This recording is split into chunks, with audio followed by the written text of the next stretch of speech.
Votre attention, s'il vous plaît.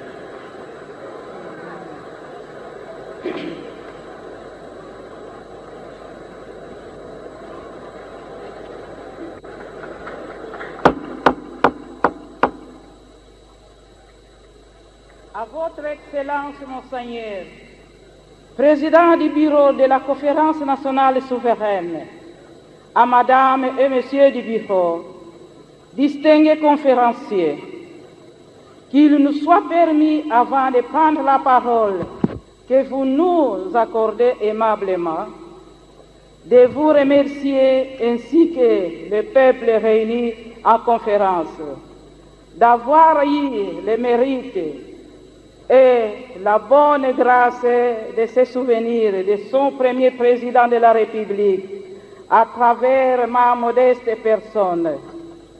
Que ce peuple tout entier, ainsi que vous-même, trouviez ici ma reconnaissance.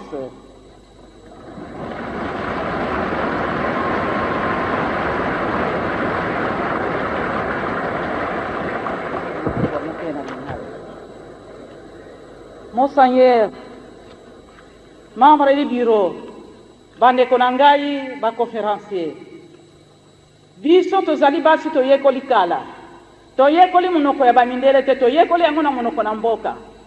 Yango wana na kusenga bino bolimbisi bino banso, na kopesa maluba mai na bongisaki na mwana na ngai ayebi kutanga monoko na mindele, kwa atangira bino boyoka yango na ndenge ekuki.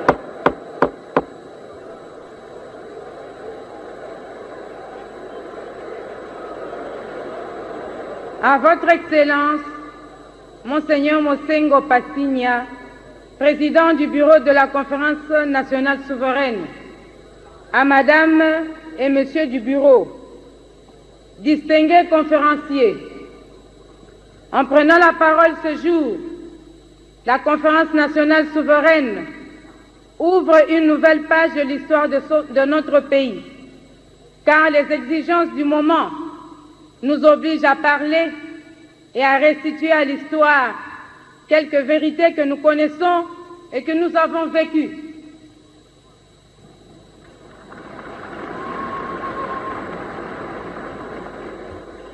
Ne disposons que de quelques minutes. J'essaierai de vous donner ici l'image d'un homme dont on ne parle presque jamais. Un homme oublié dans les méandres de l'histoire politique de notre pays, mais qui a su par sa foi et sa détermination dire non aux colonisateurs pour réclamer l'indépendance immédiate et inconditionnelle de notre pays.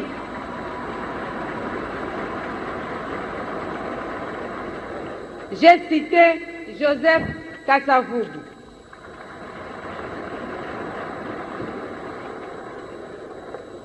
Cet homme redoutable, philosophe de formation et condisciple de plusieurs évêques, dont le cardinal Malula, Moké Joseph, Kongolo et plusieurs autres abbés aujourd'hui décédés, fut promoteur des émeutes du 4 janvier 1959 qui effrayèrent les Belges et précipitèrent l'octroi de l'indépendance. Il prendra la tête du peuple en révolte contre l'ordre colonial et se retrouvera plusieurs jours plus tard comme prisonnier politique au camp Léopold, ici en face appelé aujourd'hui camp Kokolo. Avec plusieurs de ses compagnons de lutte, dont Kouyena Ezaï, Madoudou Filemon, Nzeza Simon, Mbutakanza, Diomi Gaston, Pinzi, Kingotolo, Mwanda, Bachikama, Nzeza Land, Ndinga Dominique, Bikebi, etc. La liste est longue, excusez-moi. Étape dont personne ne parle jamais ou timidement. Aujourd'hui, l'histoire interpelle notre conscience pour rendre justice et hommage à ces vaillants combattants dont les noms ont été tout simplement relégués dans les oubliettes de l'histoire. Ils se sont serrés les coudes pour chasser le colonisateur. Le 6 janvier 1959, ma maison située sur rue India numéro 1 dans la commune de Dendal est saccagée, pillée et mise sous scellé par l'administration coloniale. J'ai pu trouver refuge auprès d'un parent à Bandalungwa, Papa Kini Sébastien. Quelque temps après, je serai en exil avec mes enfants à Brazzaville sous la protection du président Fulbert Youlou jusqu'au 30 juin 1960.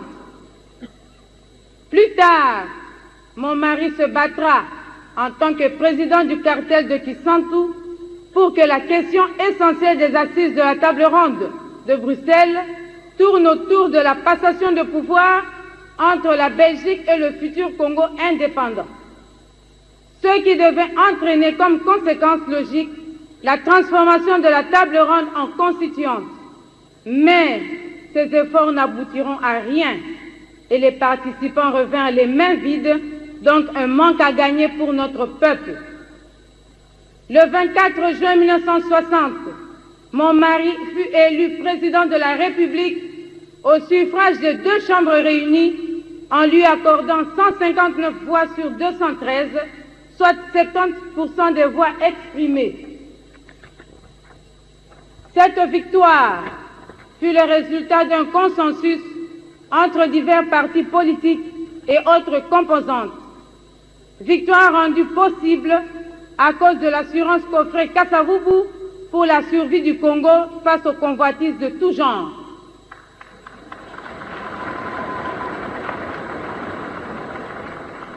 Ce ne fut pas un cadeau, comme certains pourraient le prétendre, car après son élection, il déclarera, je cite, « Toute ma vie a été marquée par des difficultés et ce n'est pas devant cette lourde tâche que je vais reculer. Je compte sur la collaboration de vous tous qui m'avez fait confiance. » Fin de citation.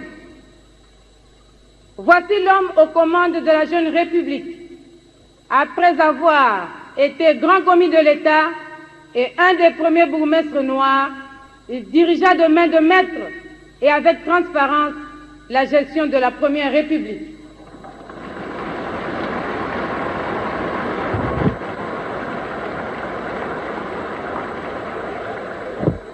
Sa probité morale et intellectuelle, son honnêteté dans la gestion de la chose publique lui valent aujourd'hui une réputation qui dépasse les frontières nationales.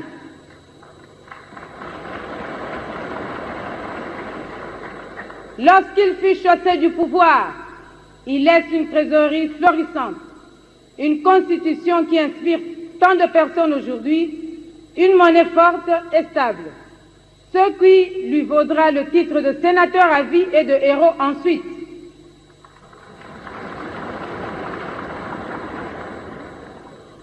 Malgré ses mérites unanimement reconnus, ces titres seront bafoués impitoyablement. La preuve en est que, devant vous, plusieurs orateurs se permettent de salir son image de marque et de le dénigrer sans gêne. Pour les esprits chagrins, il s'agit de l'acte du 5 septembre. Beaucoup de témoins sont encore vivants. Ils peuvent éclairer l'opinion sur cette affaire.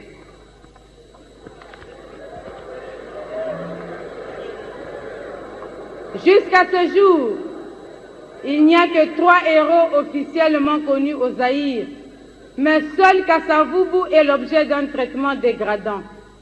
Alors, que veut dire héros dans notre pays? Pour nous, un héros, une fois proclamé, appartient à cette catégorie de personnes, comparable aux personnages bibliques que Dieu envoie sur terre à un moment donné pour une mission bien déterminée dans la vie de chaque nation. Et dès lors,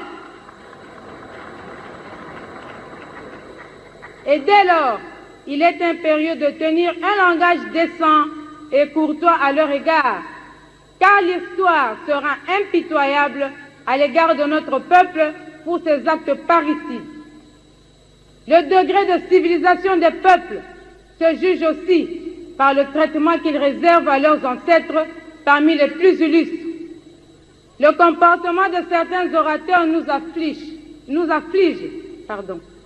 Napoléon Bonaparte est mort en exil le 5 mai 1821 à l'île Sainte-Hélène. Il combattit toute l'Europe durant son règne, mais pour les Français, c'est un héros, et à ce titre, il a sa place au Panthéon.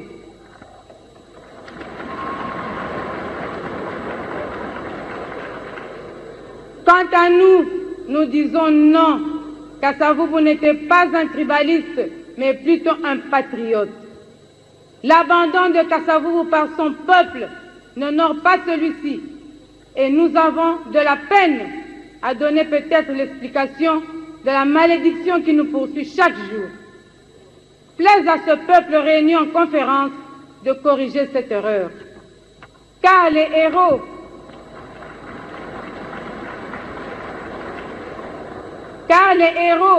on ne les traite pas par des jugements trop sévères, avec autant d'injures et autant de bassesse. Quel crime Kasavubu a-t-il commis et quel est le degré de son péché pour mériter un tel châtiment? Nous vous demandons un vocabulaire plus décent à son égard. Chers compatriotes, l'ère du pluralisme a sonné. Cela veut dire dialogue franc, tolérance et confrontation des idées. C'est pourquoi, quel que soit le feu de passion qui vous anime en ce moment, sachez qu'il y a quelque chose de plus fort et de plus cher qui nous unit, et qu'au-dessus de tout, il y a ce pays que nous aimons tous et qu'il nous faut bâtir sur de bases nouvelles, disait un grand homme d'État africain. Car l'esprit de division, la haine et la vengeance sont incompatibles avec la nouvelle société que nous voulons pour nos futurs dirigeants.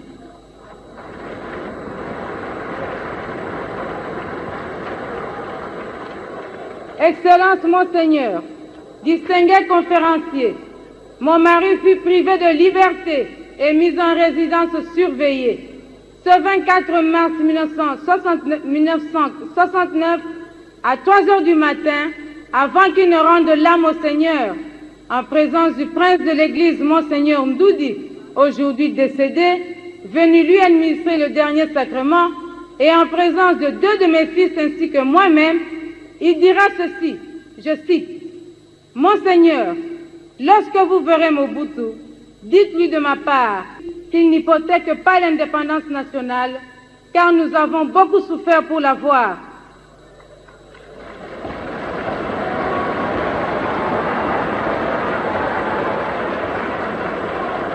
Que tous ceux que j'ai offensés involontairement me pardonnent. Tout est à présent consommé. Je ne suis plus indispensable. » Fin de citation. Et il rendit l'âme. 23 ans après sa mort, mes enfants et moi n'avons jamais compris pourquoi Monseigneur Ndoudi avait eu ce message. Par l'environnement contraignant peut-être, ou par peur. Quant à nous, Monseigneur, distingué conférencier, nous disons tout haut que Kasavubu n'a plus géré ce pays depuis 27 ans. Il est mort comme il a vécu, les mains propres et blanches, ni rouge de sang, ni noir de détournement. Il ne savait pas.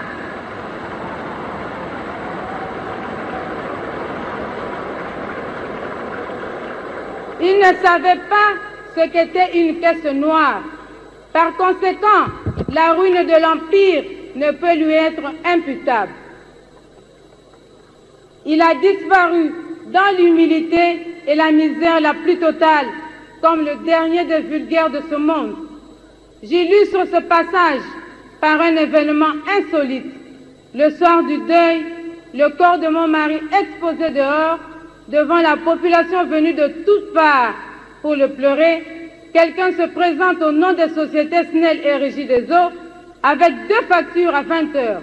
Il nous menace de couper l'eau et l'électricité, séance tenante, si on ne payait pas la facture.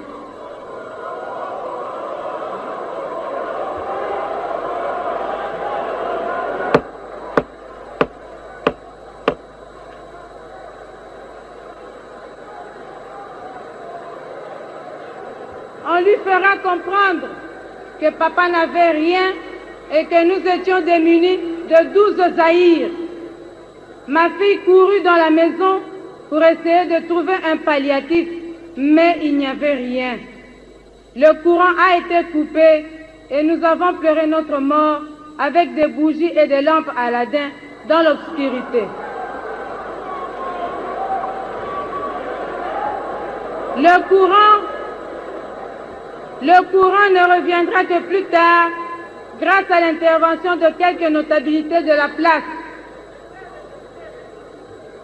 À ce sujet, nous sommes en train de mettre sous impression un livre intitulé « Kasavubu et son calvaire seront sa dernière volonté ».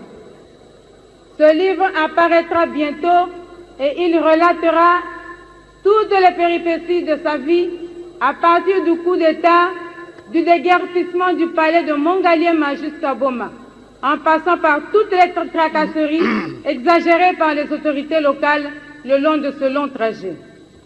Mon mari m'avait révélé qu'il avait souscrit quelques actions chez Cometric, actuellement SNEL, à la Socobank, actuellement BZCE.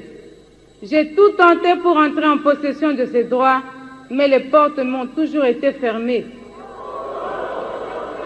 Je sollicite votre intervention personnelle, Monseigneur, et l'intervention de la Conférence nationale souveraine pour voir clair dans ce dossier.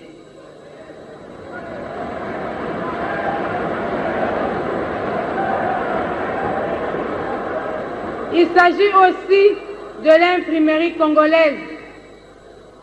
En conclusion, Monseigneur, distingué conférencier, Kasavubu avait-il mal fait en refusant les offres lui proposées par les Belges?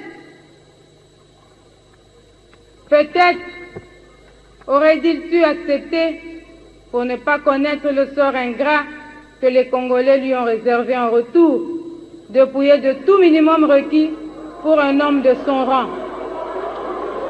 Oui, j'arrive.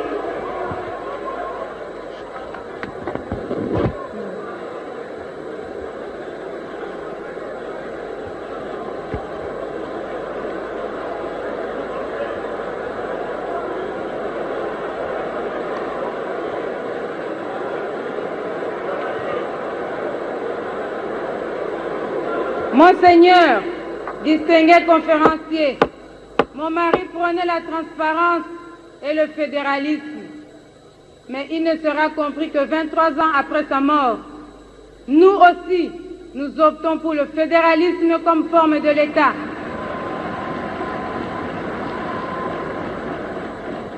Il fut sollicité plusieurs fois par les autorités belges pour abandonner ses idées et ambitions jugées trop grandes et trop posées pour le Congo.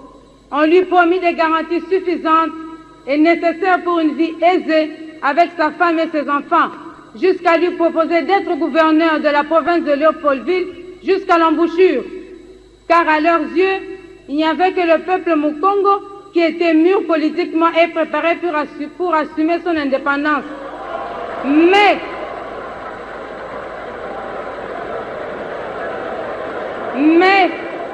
il refusa ses offres. Et opta pour la lutte de l'indépendance totale du Congo. Voilà son crime. Voilà l'homme qu'on vous présente comme tribaliste et fédéraliste à outrance parce qu'il fut en même temps président de la BACO.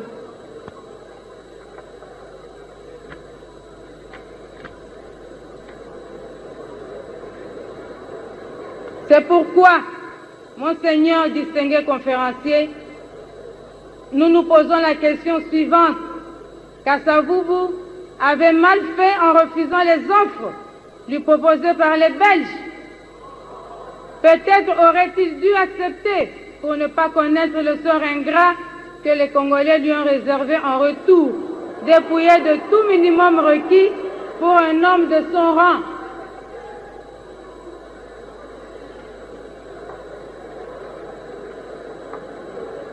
Tel est, Monseigneur le Président, le message que j'avais et que je tenais à transmettre au peuple congolais, présent et à venir, pour qu'il en tire les leçons de son histoire.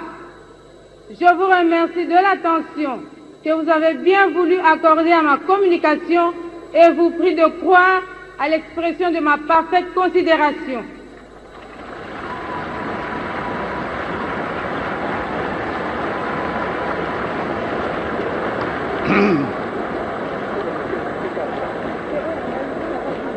Nous remercions Mama Kasavubu et sa fille pour leur message.